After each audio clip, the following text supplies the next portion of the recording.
Epcot isn't just an anything. Oh, no. It isn't just a resort. It isn't just a World's Fair, not just a cavalcade of wizardry, technology, and flair. And that's why I'm a router for me computer. Everybody needs a friend. It's nice to meet you. And this is my assistant and good right arm, Figment. WDW Radio, your information station. Hello, my friends, and welcome to the WDW Radio Show, your Walt Disney World information station. I am your host, Lou Mongello, and this is show number 464, and I'm here once again not only to help you have the best possible Disney vacation experience when you go to the parks, but I also want to bring you a little bit of Disney magic wherever you are with this podcast, videos, blog, live broadcasts every Wednesday on Facebook, my books, audio tours, special events, and more. You can find everything over at WDWRadio.com. So I invite you to please join me live from Epcot Center this week as we discuss our top 10 things we love about Future World. From the nostalgic to the futuristic, it's a conversation about so many of the things that continue to make this park special, like it was from the very beginning, through today, and into the future. I'll then have a question for you and an opportunity for you to share your answer on the show. I'll then have the answer to our last Walt Disney World trivia question of the week and pose a new challenge for your chance to win a Disney Prize package. Then stay tuned to the end of the show for more information about upcoming meets and events, announcements, and more. So sit back, relax, and enjoy this week's episode of the WDW Radio Show.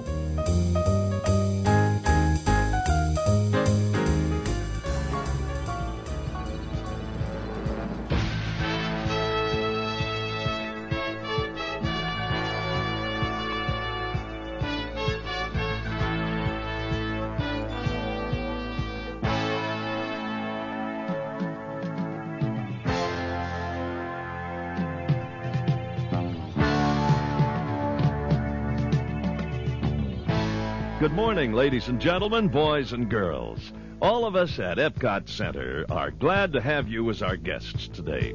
We welcome you and hope you find your day with us to be a most enjoyable one. Walt Disney was a dreamer and a doer, a man who cared about the world and its problems. He believed that people could develop solutions to problems if equipped with information, technology, and opportunity. Epcot Center has been created to showcase prototype concepts and technologies that may someday serve people everywhere. This is the essence of Epcot Center, a collective endeavor by people, for people, in the hope for a better world. From all of us of the Disney family, we hope you enjoy your stay in Epcot Center. And now we ask for your safety and those around you that you walk slowly and carefully to your first destination. Have a great day and welcome to the 21st century.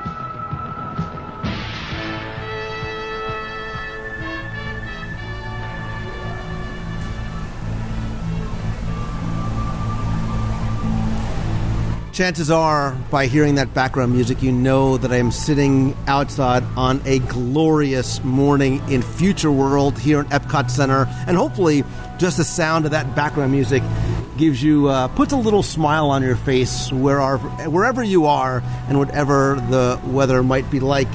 And I think this is just one of so many things that there are to love about Future World in Epcot, because for me, that love has changed and, maybe even grown throughout the years. As a child, I loved the showcasing of new technologies, which was just so radical and futuristic for 1982 Lou Mongello.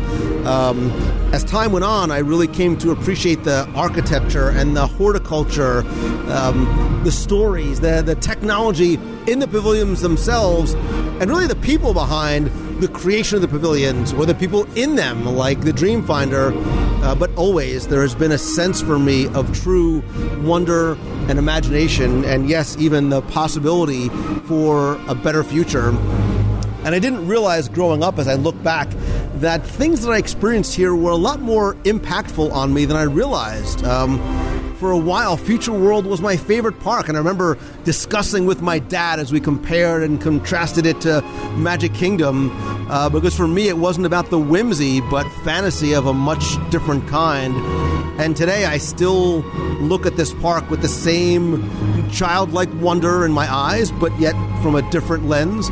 I still see it as a place for a person who believes in the promise of tomorrow and the importance of the environment and how we interact with it and its other inhabitants, and really what lies above us in space and beneath us in the undiscovered seas. And with so much to love about Future World, I almost wish I could make a list. Dare I say a top 10 list, but if you've listened before, you know that is impossible. But I do get by with a little help from my friend, and together we're going to try and limit it to our top 10 things we love about Future World and Epcot Center. And look, while I am a man who knows that food rocks, joining me is a man who somehow still has a boyhood crush on Bonnie Appetit. He is the indomitable Timmy Foster from Celebrations Magazine. I have a crush on what? Bonnie Appetit. Okay.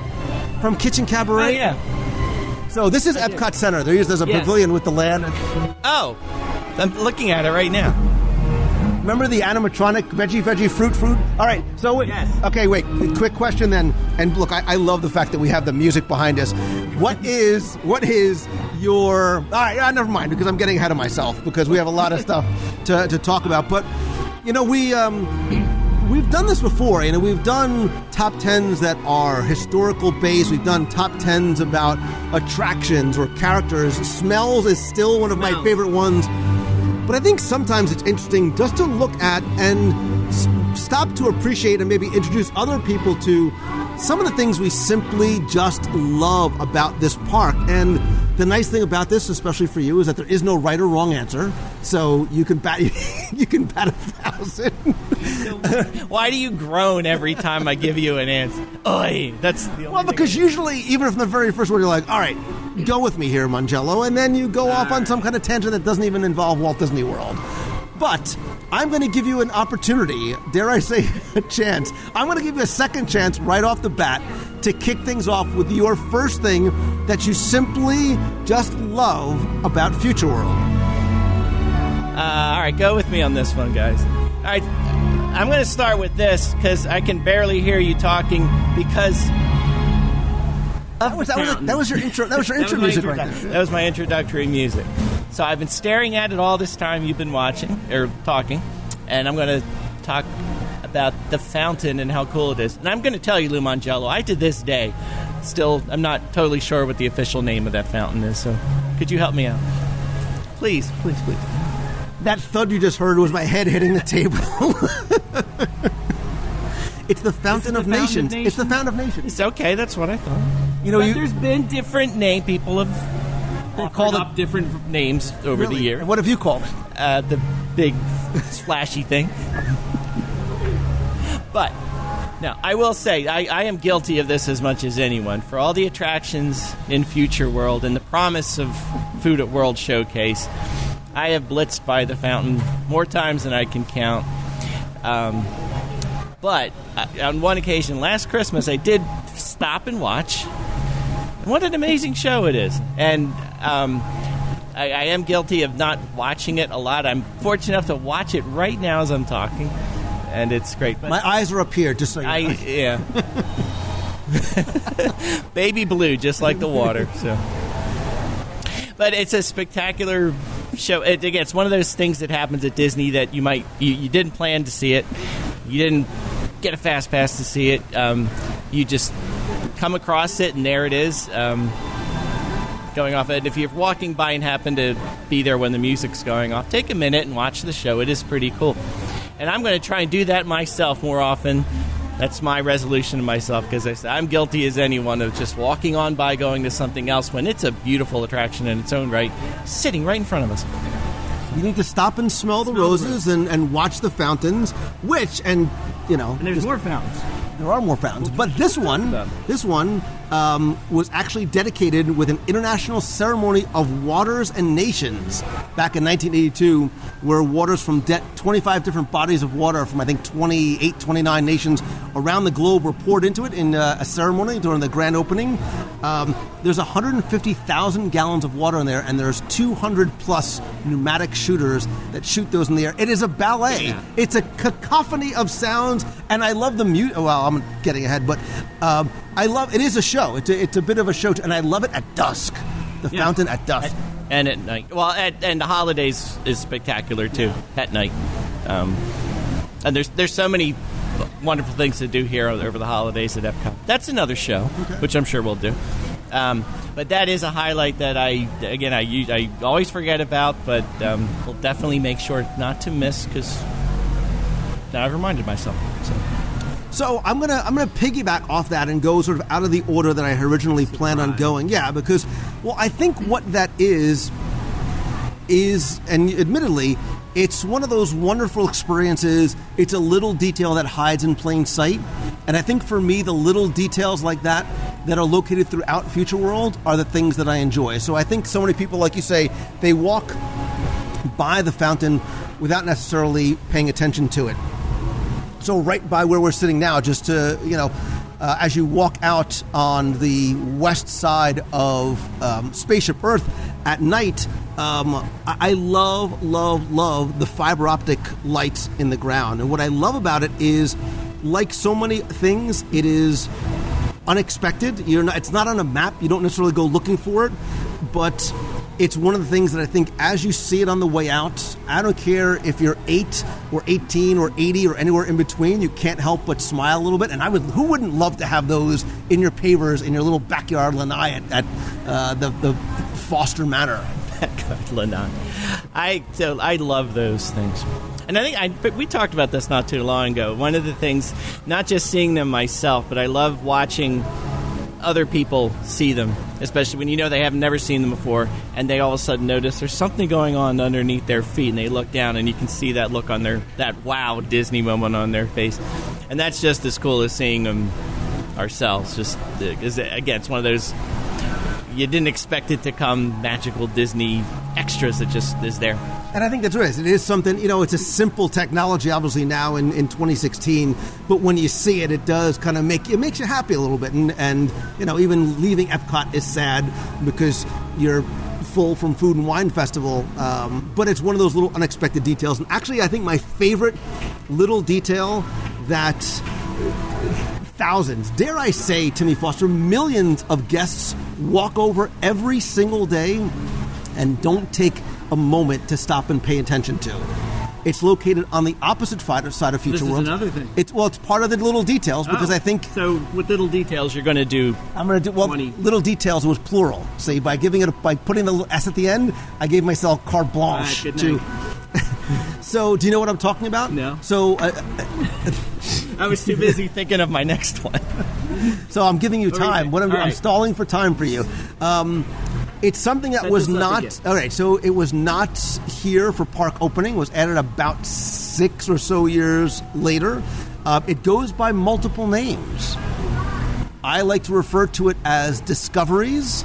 Others like to call it the Inventor's Circle, which on the opposite side of Future World, past the breezeway in front of the Living/Listen to the Land Pavilion, are those series of concentric circles that celebrate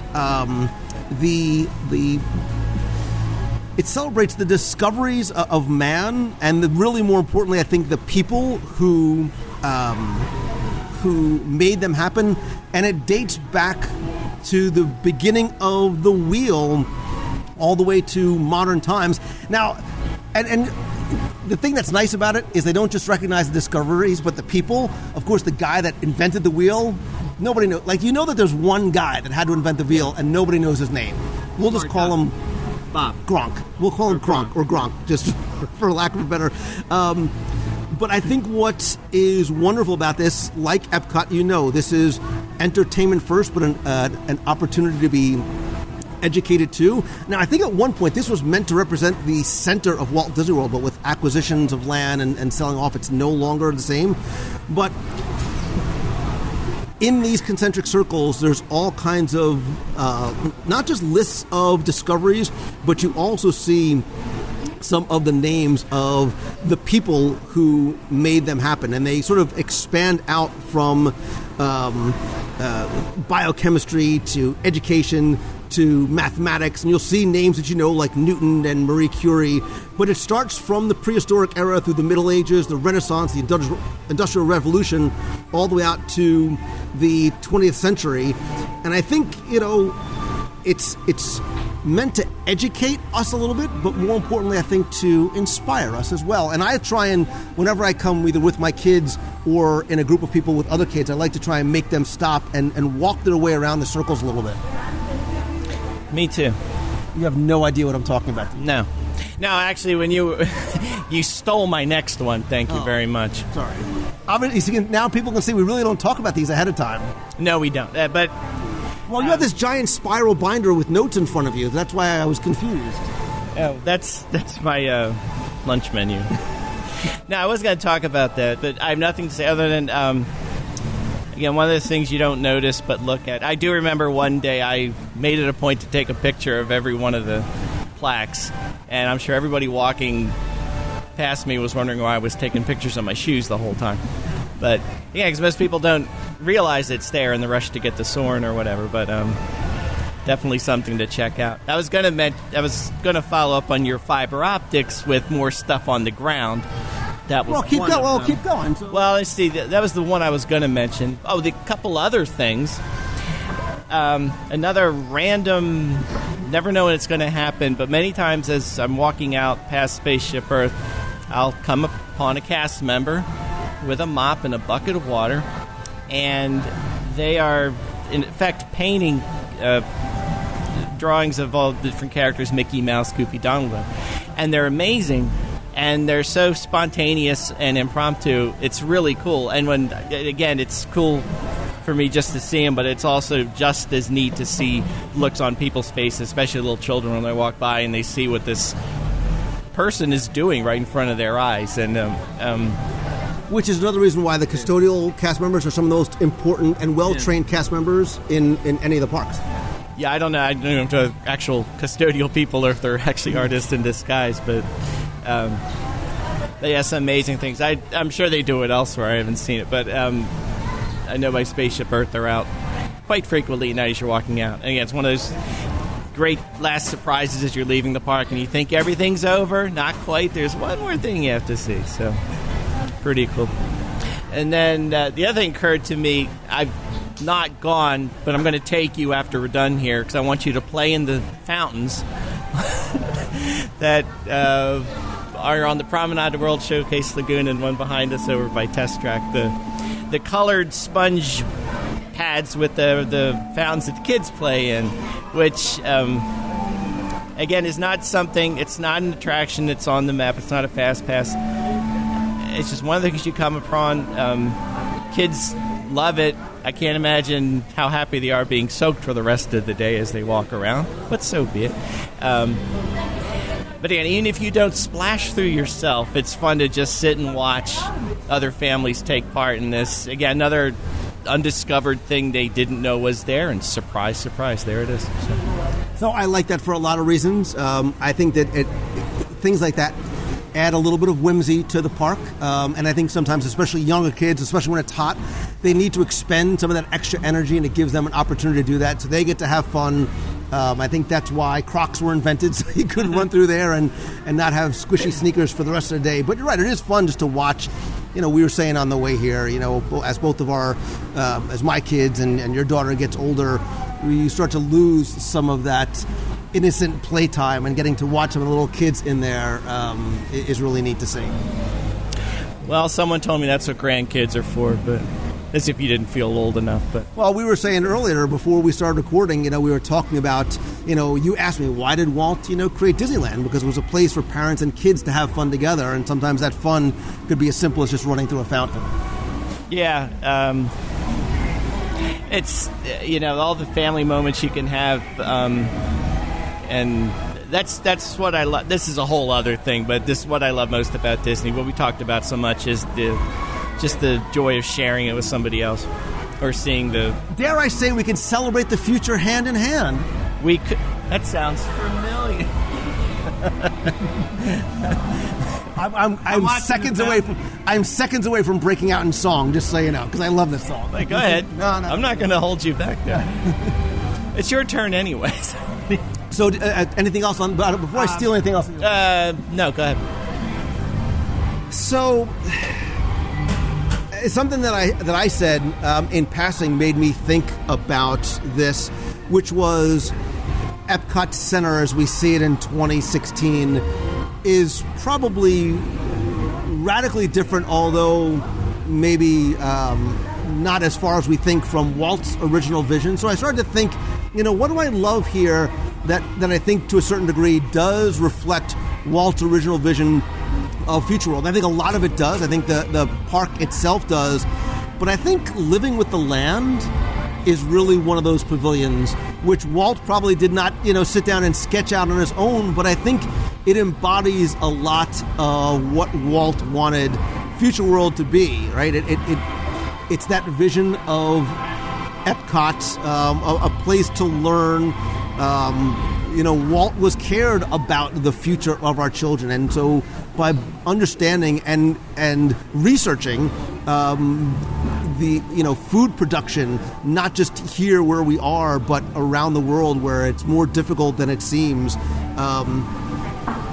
We get to understand the land more. We get to listen. Dare I say, Tim? We live with the land, and I love the fact that it's not just a place for us to be observers of. The things that are going on there are real. I mean, those plants are really being harvested. And if you don't believe me, chances are you've tasted some of the things that have been grown there in some of the Walt Disney World restaurants. So I like the fact that it is that true entertainment first. There's an educational component to it. And you have to imagine, Tim, that, so many years after the opening of that pavilion, how many kids that probably inspired to take up or even change a career path because they wanted to do something like that. Well, I wanted to grow up to be the dream finder, and that didn't work too well. But now you're like the anti-dream, like the dream killer. You're like the making little children cry all over Disney World. That's not fair. Come on. Now I love Living with the Land. I think now with Soarin', I think it's gotten the mantle of the most underrated attraction in Future World. So I'm sure right now we could go over and walk on, which I think we'll do after this, after we get a pork chop at Sunshine Seasons. But I was going to say, I was just excited about having to get a Sunshine Seasons food fair. I knew you. Food, how long did it take? Not long. I'm going to piggyback off of that, though, because I was thinking of, as I'm staring at this as we're sitting here. By the way, did you mention we're sitting in Future World right now? I think people got the gist of it. Right. This is not my backyard. Does not sound like this. Although, how cool would it be if I had fiber optic and a little fountain? I'm not so sure you don't, but and food and wine kiosks in my. I know you have food and wine kiosks in your place. But I'm looking around. One of the things that this is one of the very first things that struck me about Epcot when I visited it way, way, way back when. Not just the uniqueness of what it was and how cool it was, the horticulture and the plants and the landscaping was unbelievable. And it's not the first thing that comes to mind when I think of Epcot. I doubt it's the first thing that comes to mind to most people.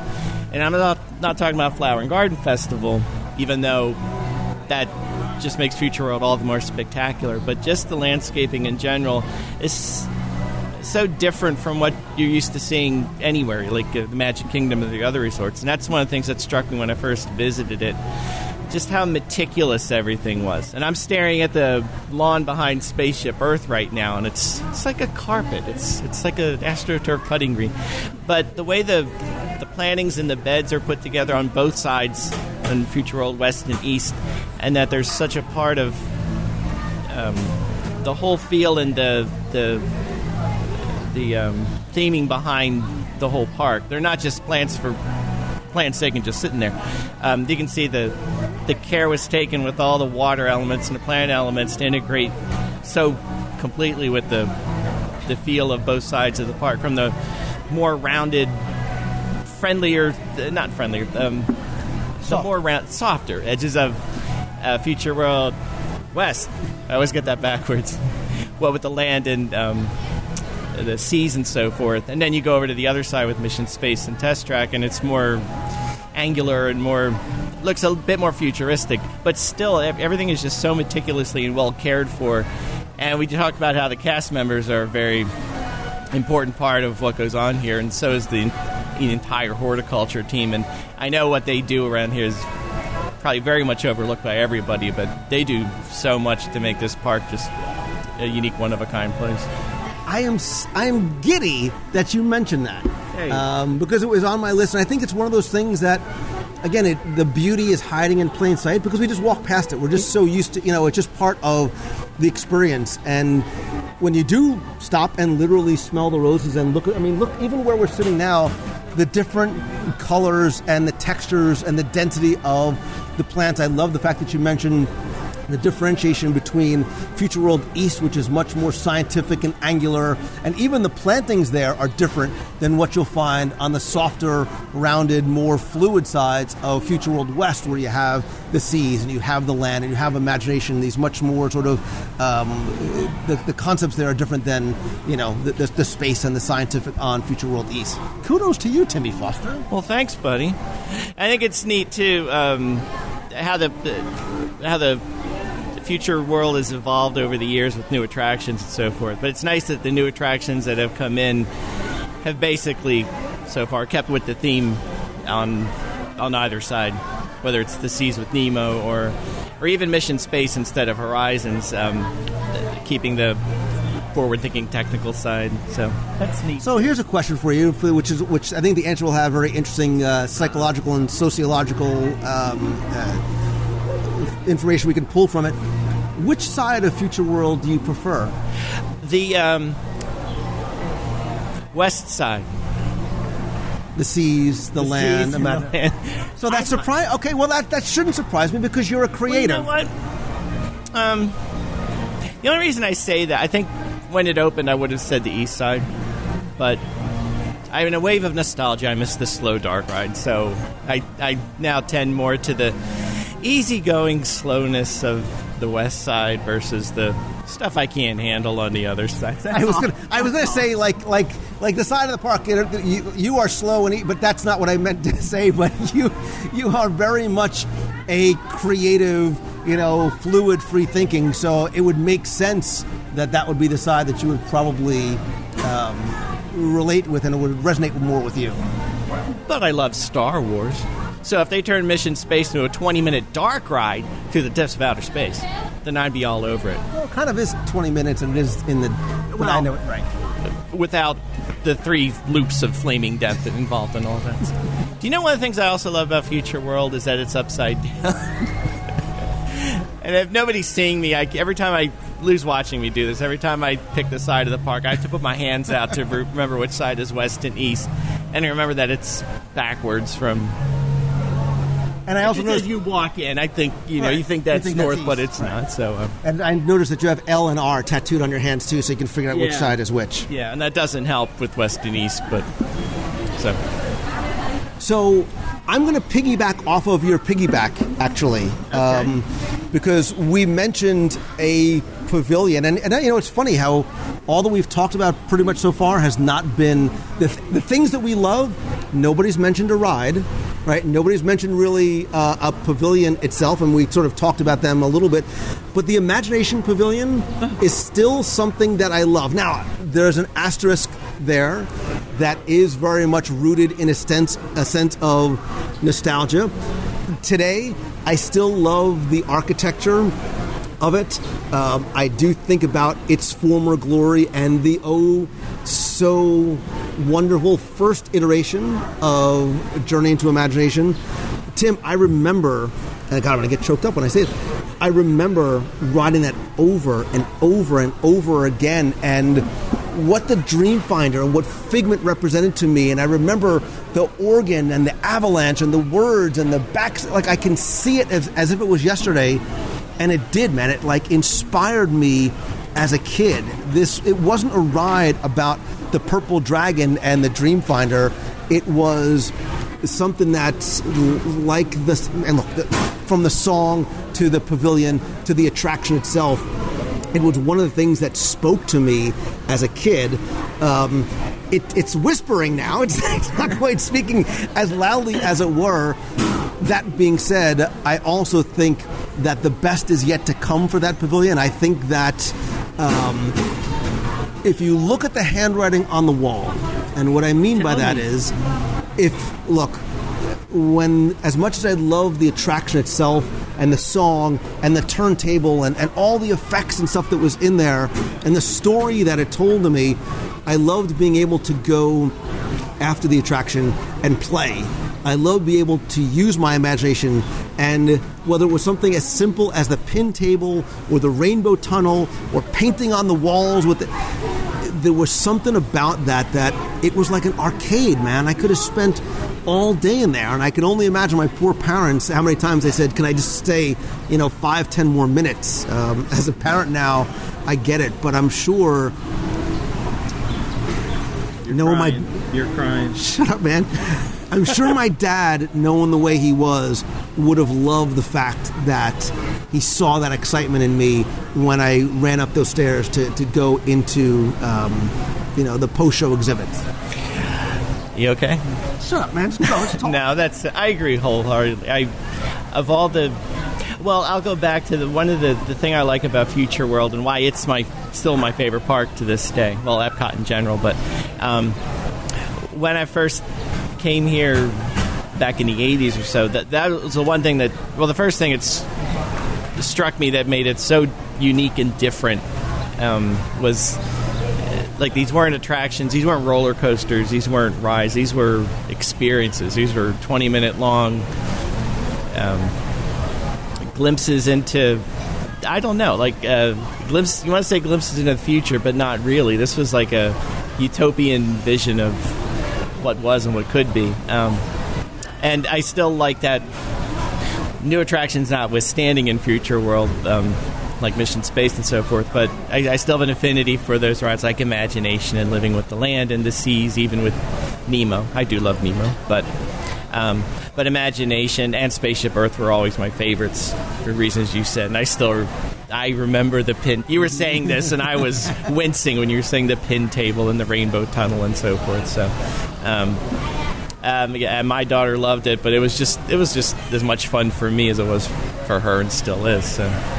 And now you got me intrigued about what's to come. Well, and so getting back to that, look, I think if you look at the post-show area now, where it is much more vacant than it was before, when I see that, to me, that doesn't say, oh, look, they have nothing to put in here. It's a shell of what a former was. I say, no, they're getting ready for something else. I believe the plane is already in flight for not just the post-show area, but the attraction itself to change. It's time, and I think they know it's time. There's a lot more space in that attraction, and for that attraction, than you see when the attraction changed from Journey to Imagination to Journey to Imagination with Figment and all the different incarnations. At one point, they shortened the track by about 35-40%. So there's a lot more than what we can see there, which means that there's a lot more opportunity for potentially expanding what's there. I think the post-show being what it is or lack thereof now means that something else is coming. And I don't think that the DVC lounge that is currently on the so incredibly beautiful second floor is going to be something that's there permanently. I think they are testing that space for something else. And I think there is going to be a reinvigoration, dare I say, a reimagination and a reimagineering of that pavilion to really become, and I think to give kids like me who are coming now that same feeling and those same, obviously, memories that last 40 years later of what that pavilion is and what it represents. Well, now you got me all excited. I can't wait. No, if that happened, that would be fantastic. But you mentioned the post-show of Imagination. That's another thing I love about Future World is the post-show areas in all the attractions, pretty much. Because for the most part, without with few exceptions, they're attractions in of themselves. The post-show of Spaceship Earth is fun. Mission Space even has for those chicken enough like myself to not go in the orange team. I can stomach the green team, but there are a lot of activities and things to do once you're done. Besides shopping, I mean, there are a lot of games and interactive things. The Seas, I think, is my favorite one, though, because that you could go in there without even going on the attraction and still spend so much time in there seeing so much stuff, which I think we've talked about before, though, ironically, is one of the things we say people take your time and do enjoy it and don't just hurry out as you watch after you're going through the ride. I think the Seas is edutainment at its finest. Yeah, you gotta. I do. I know when we used to go up before, you would see more of the aquarium in the original incarnation, and it does pain me a little bit when I'm walking around now today. And since you don't have to really see the aquarium at all, except for the last few seconds of the attraction, you could walk out, and it is sort of an effort now to go upstairs and see the aquarium. But still, please go see it. That's why the pavilion's there in the first place, and it is spectacular to see these fish in real life, and we all know Nemo, and it's spectacular, but to see them in real life and how incredible they are. And the manatees, they're just fun to watch, of course, but there's so many interactive things there to do for kids and grown-ups. So. And I love Nemo. I think he and his friends are so delicious. Oh, too soon? Oh, yeah, sorry. Yeah. No, I do. Look, and I was serious. I think the Seas represents edutainment, entertainment with education at its finest. So, quick Lou Mangello story. I've had a very circuitous journey to get here. I don't mean SAT word, today? Right? Today, yes, a lot of twists and turns. My life is like a roller coaster, Timmy Foster. But at one point, little Lou Mangello wanted to be an oceanographer. You get out. I was convinced I was going to be an oceanographer, and I was going to go, dare I say, 20,000 leagues under the sea in a bathyscaphe. And I think I just like being able to use the word bathyscaphe. But what I like about that is, I know we talk about the mysteries of space and all that. I was, and I still am intrigued about the mysteries of our ocean. It is the most, unexplored and foreign environment on Earth. And I love being able to go in there, and the cast members are super knowledgeable. They're looking forward for the opportunity to share that knowledge with you. And I think, some people said, well, the adding of Finding Nemo to it, there was dissenting opinions about it. But what I think that does, like it does in other places, it adds an attractor to kids that might not otherwise might have wanted to go in. And when they do get in there, they don't realize that they're learning. And more importantly, I think they leave, Tim, and they're left wanting to learn more. I think that pavilion especially gives them a really good hands-on, in certain cases, opportunity to learn, but it leaves you with the hunger, not just for the Food and Wine Festival, but a hunger for the kids to learn more. Yeah, I think you can say the same thing about a lot of the other pavilions. That if you're not careful, you might learn something. And whereas you wanted to be an oceanographer, I wanted to be an astronaut. All right, I wanted to be Luke Skywalker, but I would take astronaut. Well, you're close because you're a space cadet, man. So yeah, that was the softball. I know, you're sorry. welcome. So, I'm gonna shoehorn this segue in here. Watch this. So, which was when Horizons closed, I, along with all of us, were very sad. But I was very intrigued by the prospect of Mission Space, not knowing what it was going to be. As I said before, I would love to have not a 20-minute, a 40-minute slow, dark ride through the edges of the cosmos. And right now, Mission Space is fun, and I do love going through the queue and seeing all the lunar rover and all the space-related stuff. But even though Mission Space might not be the 40-minute ride I want it to be, what it does showcase, what I'm getting to, is lest we forget, Future World, probably above and beyond everything else, was meant to be a showcase for technology, for today's and tomorrow's technology.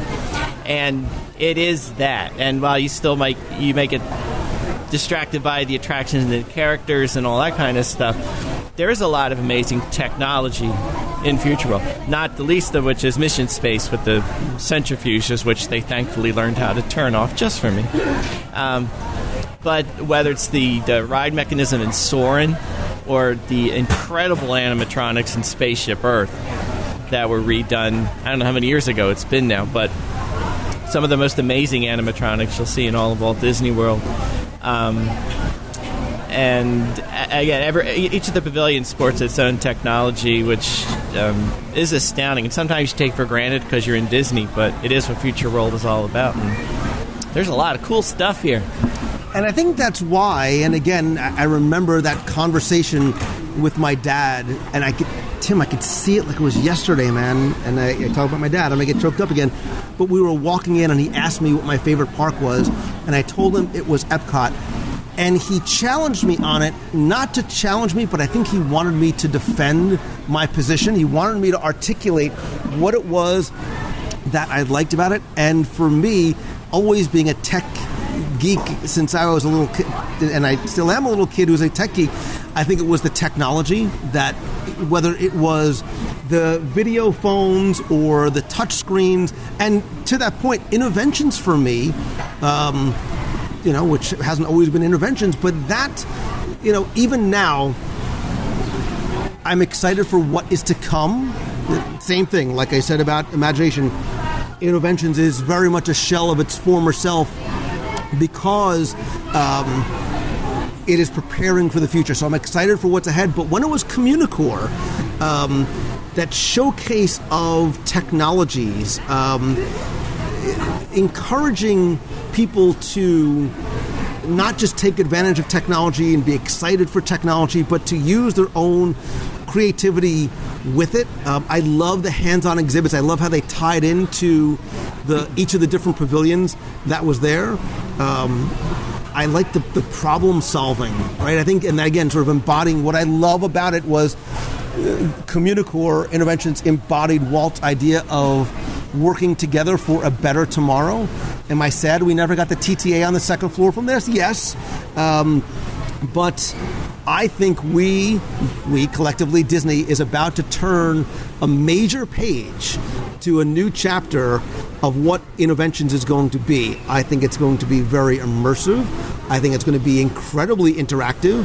I think there's going to be some learning opportunities in there. I would bet dollars to donuts that you will see a showcase of virtual reality technology in there at some point in the future.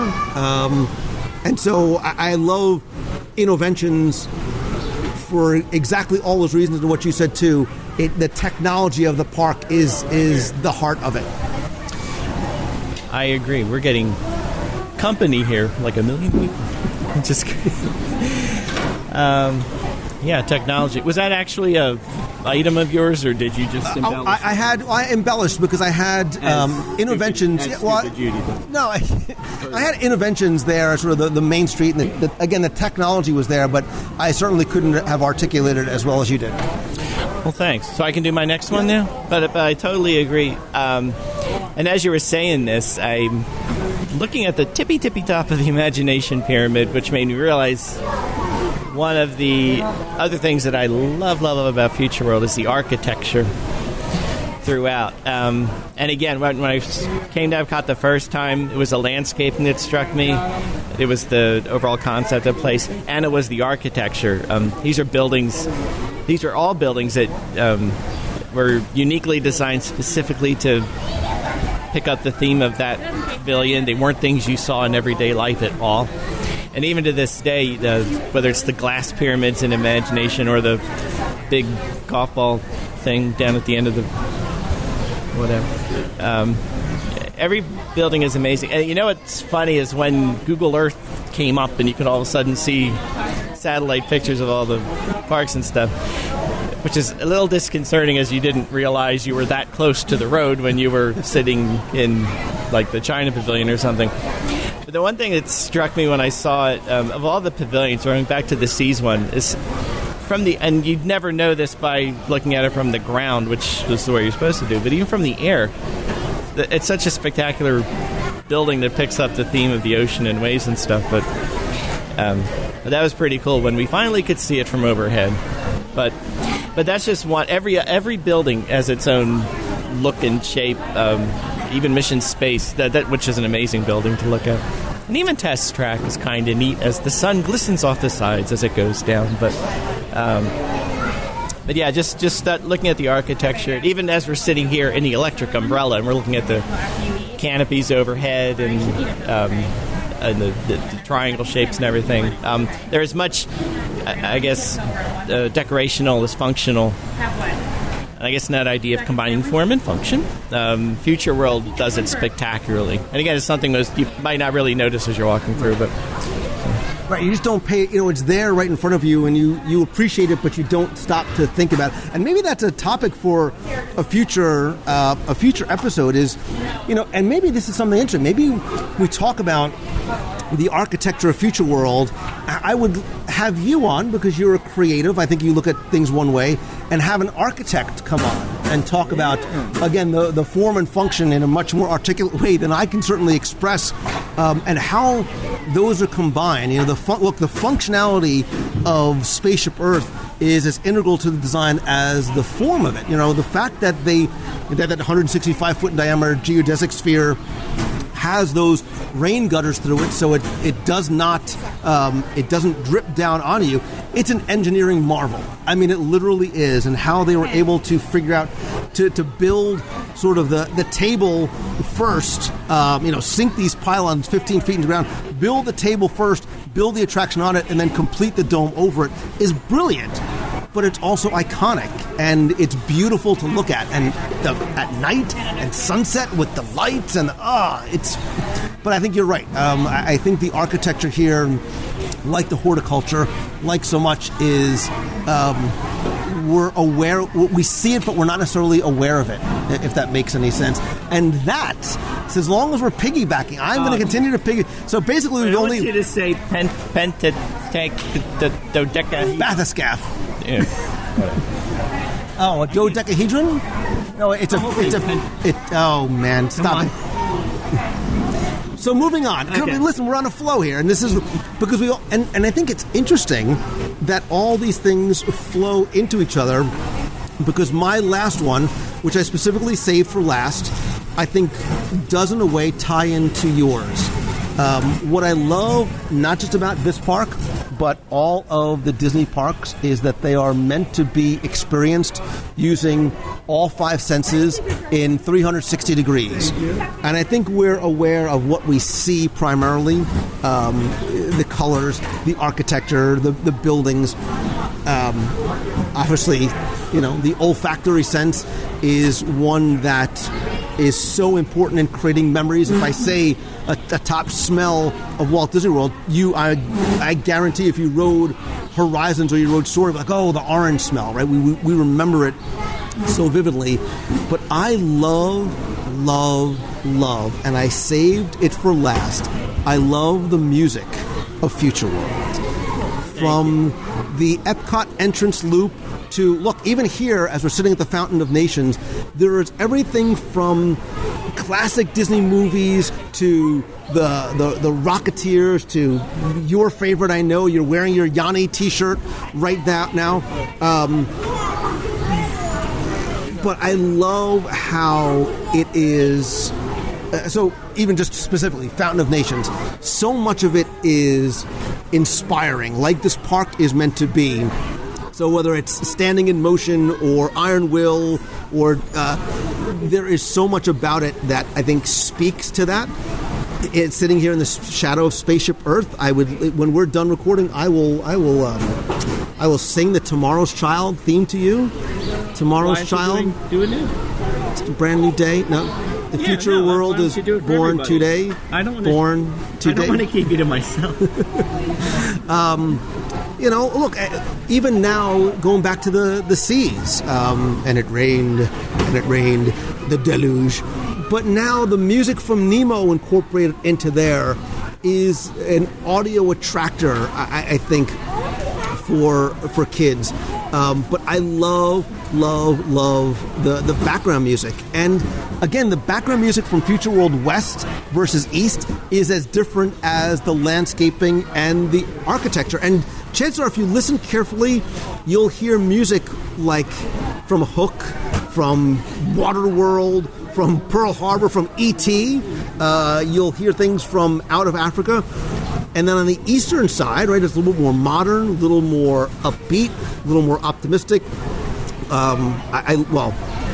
Energy, you make the world go round. In the universe of it's folksy, it's whimsy. Come on, sing it. You know the words. I have no idea what you're talking about. I'm so close to breaking out in song, but I really want people to continue to listen. But each of the pavilions has their own background theme, but even just the general entrance and background music, and I'm hoping that on cue the illuminations, the Interventions Fountain will kick off again, because it's just wonderful. And I love Timmy Foster. This is the play right here.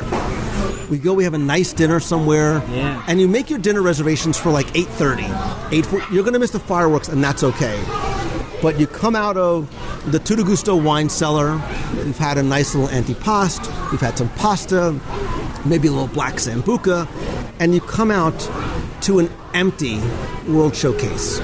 And you walk through, and as you make your way across that bridge, Spaceship Earth, behind the fountain in the distance, it calls to you. It speaks to me about the promise. You're falling asleep. You're not feeling it at all. No, I'm about to cry. You're just tired. I'm about to cry. Keep going. But man, that's still 40 years later, man. That's how this place makes it. I know it's not 40 years, but you know what I mean. It's still how this place makes me feel when I come here. And I speak from experience because I did that not too long ago. I came out of Tutto Gusto late at night, and I walked to my car by myself in an empty Future World, and the music is in the background, the fountain is going, and the lights on Spaceship Earth, and there was something that brought me back to, 14, 16-year-old Lou when he first came here, and how much more I've come to love this park, and understanding that I think it's in a state of change and flux while still holding on to what it originally was meant to be, which was a place to be entertained but be educated as well.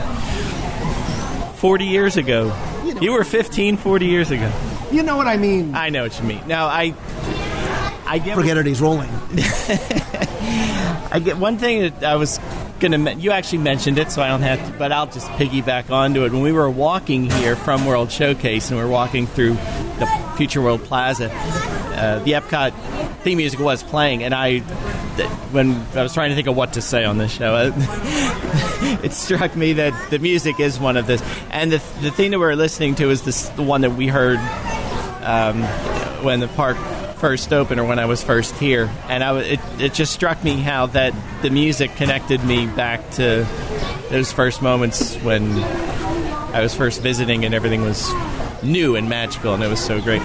And it also struck me, it's just the music, and a lot of what we were talking about is so it's so Epcot. It's not from a movie. It's not from something else in real life. It's uniquely Epcot in of itself, and today when I hear it or see it, it's just from a nostalgic point of view, but I can remember back in the first days and the wonder of tomorrow and the wonder of what could be and all that. But just the entire concept of that place, of this place, just comes home. Music's powerful. I agree. And you know what? That actually is going to make me change what I was going to make the question of the week this week. Oh. Because, well, first of all, do you have anything else that you love about Epcot that you want to add on as an appendix, a codicil? Just the food, because I'm waiting for you to buy me lunch. You're starving. We're friends for a reason. So I was going to ask you what you love most about Epcot, and you can still do that, but what I really want to know is, what is your favorite piece of music from Epcot Center's Future World? It can be current, it could be former. Better yet, sing it. Call the voicemail at 407-900-9391. Sing it, man or woman. Give me your best rendition. Let me hear you listen to the land we all love. Nature's plan will shine above. Let's listen to the land. I'll sing it. I'm not going to sing it with you, but I'll sing it when I'm listening. If you want to sing One Little Spark, go for it. Tomorrow's Child, Universe of Energy, the Astuter computer review song, I don't care. I want to hear it, man. I want to hear the passion in your voice. And if you cry, that's podcast gold. It's even better. And when you're done doing that, please wipe away your tears and the barbecue sauce and go to celebrationspress.com. Subscribe to Celebrations Magazine.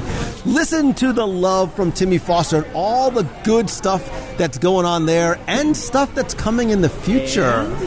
Speaking of Epcot at night, Lou. What? If you go to celebrationspress.com, our new book is about to come out. It's printing as we speak. I just got the okay from the print. I'm giving this is news to me look, too. Where's my copy, man?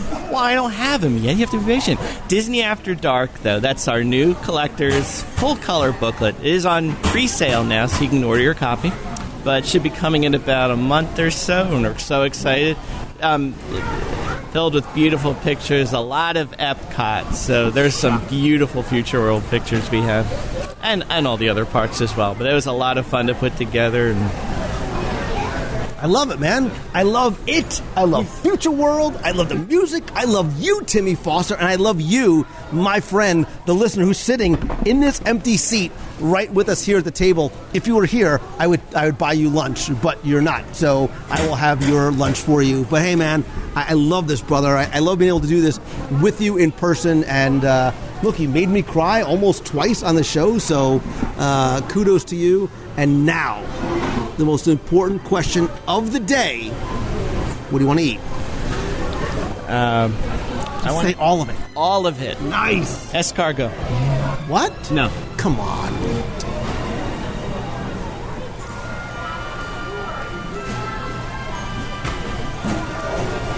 You know there's no Golden Corral here, right?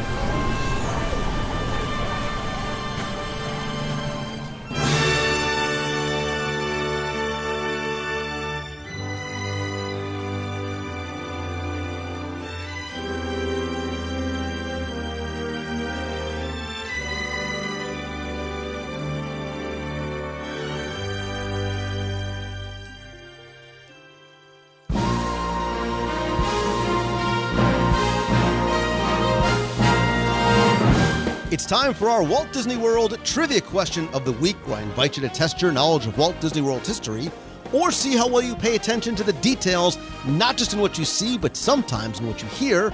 And if you think you know the answer, you can enter via email, or better yet, through our online form for a chance to win a Disney prize package. Of course, before we get to this week's question, we're going to go back, review last week's, and select our winner. So last week, I was talking about how the Muppets in Liberty Square premiered their The Muppets Present Great Moments in American History. So the question, of course, had to be about the Muppets themselves, but not in the Magic Kingdom, but really in Disney's Hollywood studios, and specifically outside Muppet Vision 3D. There, as you know, is a fountain with a lot of Muppets in it, dominated by, of course, Miss Piggy, who is wearing a sash. And your question was to tell me, what does it say on her sash? I asked, you answered, in spades, like almost 2,000 of you entered this week, got this one correct, because you know that she is, of course, Ms. Liberty. I took all the correct entries, randomly selected one, and again, you were playing for the 102 ways to save money for an At Walt Disney World book, all 7 of my virtual audio tours of the parks, a WDW Radio Magic Band cover, WDW Radio stickers, and the brand spanking new hot and cold travel mug, not available in the shop or anywhere else. And last week's winner, randomly selected, is Ted Moss. So Ted, congratulations. I will get your package out to you right away because you entered via the online form.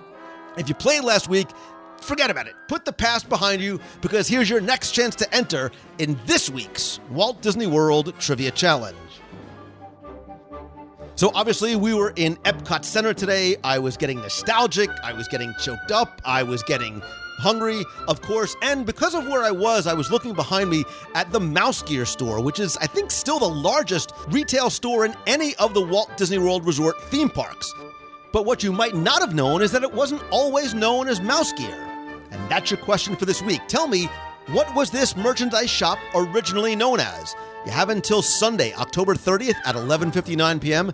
to email your answer to contest@wdwradio.com. Better yet, go to the website at wdwradio.com, click on show number 464, use the online form there, give me your mailing address, because if you win, you will get not just the 102 Ways book, all the audio tours, the Magic Band cover, the stickers, and a not-so-scary extra prize again this week, the hot and cold Running Chills travel mug. So good luck and have fun.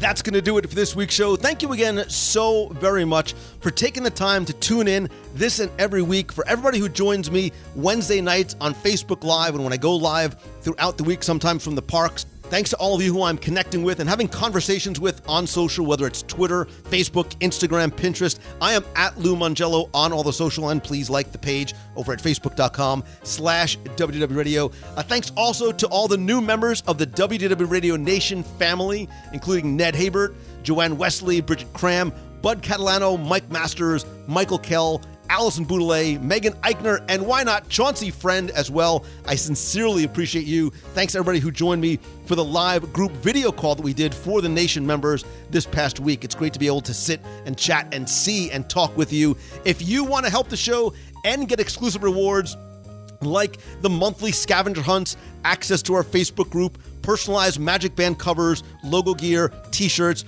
backpacks, monthly care packages from the parks, and more, you can visit wdwradio.com/support. A couple of quick announcements too. The purge of my Disney collection and soon my Star Wars collection on eBay is still going on every Sunday, beginning and ending at 9 p.m. Eastern. Visit wdwradio.com/eBay. It's everything from pre-opening cast member materials to collectibles, artwork, books, and more. Again, www.radio.com/eBay. A couple other quick things. Don't forget, call the voicemail if you have a question, 407-900-9391, or email me with a question, lou@wdwradio.com. Also, thanks to everybody who came to the Meet of the Month during the Food and Wine Festival and during the live broadcast last Wednesday. That was really a lot of fun, being able to converge and connect all those different things together. November's Meet of the Month is possibly going to be during Destination D later in the month before Thanksgiving. Still don't have an exact date and time as yet. Our e-ticket adventure is coming up next week. I'm going to try and broadcast to you, with you, live from the Disney Magic in New York, on the cruise, maybe even in Puerto Rico. That starts November 4th. It's going to run through about the 13th. Again, by following me on facebook.com/Lou Mongello or facebook.com/WDW Radio, that's where the broadcast will be. We have our double dip cruise on Castaway Cay next year in June. The kids are out of school. It's 5 nights, 2 stops at Castaway Cay on the Disney Dream. There's like the top 3 reasons to come and join us right there. Visit www.radio.com/2017cruise or check out the Facebook events page. And also, I'm going to have other events on the road as I travel to speak at conferences and schools. And if I can maybe help you turn your passion into your profession with group coaching or mentoring or special events, or by coming to speak to your business or to your school, please visit the all-new, by the way, LouMongello.com. Thanks again to MSK Digital Media for their work on the website, again, over at LouMongello.com. Thanks, as always, to Mousefan Travel, my official, my recommended, my favorite, the only travel agency you should think about using, because not only will they give you the best possible prices on your vacation, a free, no-obligation quote, but really the exceptional level of personal service that is their hallmark. It's why I recommend them. More importantly, it's why I use and trust them for my and my family's vacation. Again, visit them over at mousefantravel.com. And as always, my friends, and you are my friend, whether we have met yet or not, you continue to demonstrate that to me week after week. All I ask is that if you like the show, please let others know about it. Tweet out that you're listening to this episode.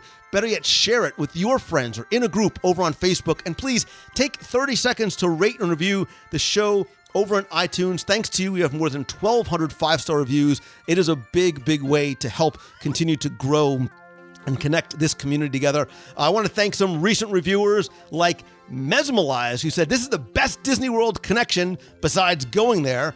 He loves the fact, she, Mesmerize, loves the fact that we come up with a lot of new topics each week and new ways to look at Disney World and other parks around the world. Mesmerize, you went on to say so many nice things. I sincerely appreciate that. And you. Kate Lincoln says this is her favorite way to get her Disney fix. She's been listening to the show for years. Her favorite way to get her Disney fix. She always learns something new, and it helps her fill the time between Disney trips. And sincerely, Danny Rose says it's an entertaining show with lots of fun and info. And as you know, food. She's been listening for a while now. She wanted to do a review. She's a Disney fan. She loves the show. She feels more connected to the parks when she's in her home state of Arizona, but she also learns so much about the history and the surrounding, the little tidbits that she gets to share and pay forward to her family and friends. And she likes not only learning, but the laughter, which ends up being contagious. And that's exactly how I want you to feel, not just connected to the parks, but part of the conversation, because you are... Danny, not you, but everybody, you are my friend, and I sincerely appreciate that. And she says, just to warn you, take the words "don't listen hungry" very, very seriously. I've spent too many drives home from school while listening with a rumbly in my tummy because of how great the food sounds, but it's totally worth it. Thank you all so very much. If you would like to leave a review, which again, I am super appreciative of, please go to wdwradio.com/iTunes. And once again, thank you so much. I cannot express how much you and the fact that you share your time means to me. And I was thinking about a photo that I posted earlier this week on Facebook about life being like a Ferris wheel. And you can see the post that I wrote about it at facebook.com/Lou Mongello. Remember, we only get one shot at life, right? Like this ride that we're going on that is this Ferris wheel. So, get past whatever that thing is, that fear is that you might have. Take your seat, strap yourself in, and enjoy the ride, and make sure you make every single minute and moment count, because you only get one ticket. Thank you so much. Stay hungry. Have an amazing week. See ya. Hey, Lou. It's Tyler Obanoff. It is 4:45 in the morning. Just got back from a 3.5-mile maintenance run, getting ready for the Wine and Dine half marathon. A little upset that you guys will be out on your cruise and there won't be a post-race meetup in the park, but wishing you guys a ton of fun, and hopefully our paths can cross in January. Have a good week, buddy. Bye. Hey, Lou. Regan calling here. Love your show. Listening to it as I drive through the beautiful area of our country known as Western Texas. Of course, say that a little tongue-in-cheek. So you're keeping me entertained on my big, long drive. Calling, referring the moment in Disney history that I would like to relive or be a part of. And it'd actually be the first time that I ever went to Disneyland. Now, I don't remember this specific day. I'm sure I was quite young, maybe 4 or 5. But being a father of 3 young children and having experienced that with them and seeing the looks on their faces when they saw the characters that they've come to love and appreciate, and going on the rides that they've for the first time, I'd like to go back. Obviously, when I was a child, didn't have the access to cameras or recording devices that we do today. And so, though my children will be able to relive those memories through that media, I unfortunately will not.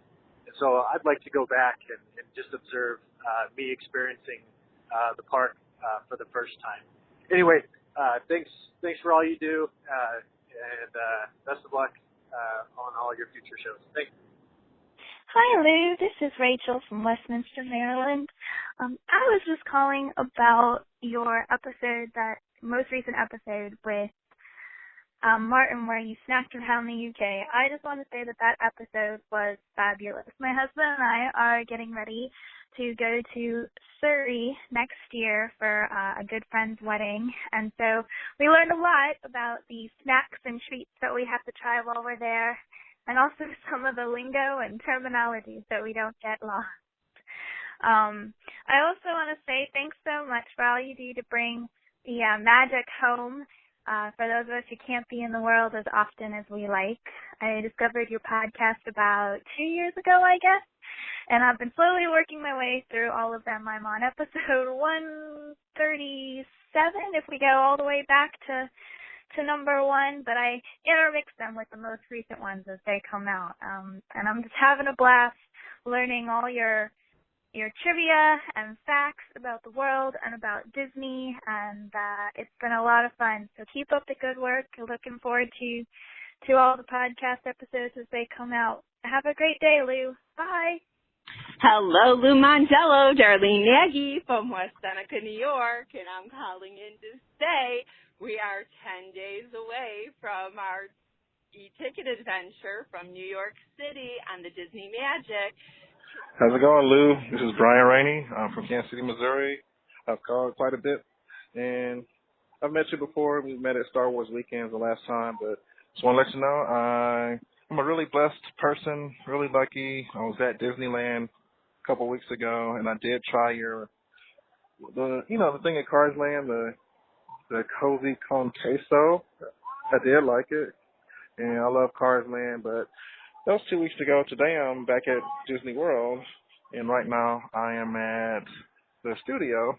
And I went for the Star Wars night show, the laser show, but been checking out the food and wine at Epcot and had a really good slider, the pork slider from the Hawaiian kiosk, and had some filet mignon from Canada, but I'm going to check that out more tomorrow.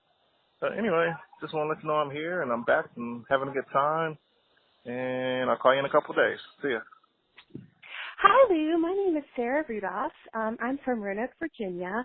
I love listening to your podcast. I just listened to the most recent episode where you snacked around the United Kingdom. That's one of my favorite pavilions in Epcot. And whenever we go there, my mom and I are huge Doctor Who fans. So that show introduced us to Jammy Dodgers. And so every time we go to the United Kingdom Pavilion, we always stock up on Jammy Dodgers to last us through the year. And in fact, we just scheduled our most recent trip for the upcoming Christmas holiday. So we're going to be sure to get some more Jammy Dodgers and some of the other treats that you guys sampled on this past episode. Thank you for that episode. I'm excited about trying some new things. Thanks for all you do, and hope to see you, hopefully, if you have a meet of the month when we're down there at Christmas. And talk to you soon. Bye. You've got a friend in me.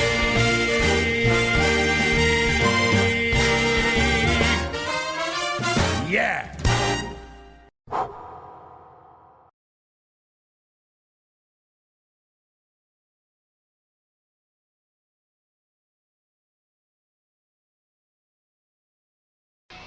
I understand you're in charge of some very creative things. I would think that would be terribly interesting. Right you are, for right in there, imagination's everywhere. The visions once inside your head exist inside that place instead. Imagination is my game, the sparks of which ignite the flame of your own creativity. And that's real great for you and me.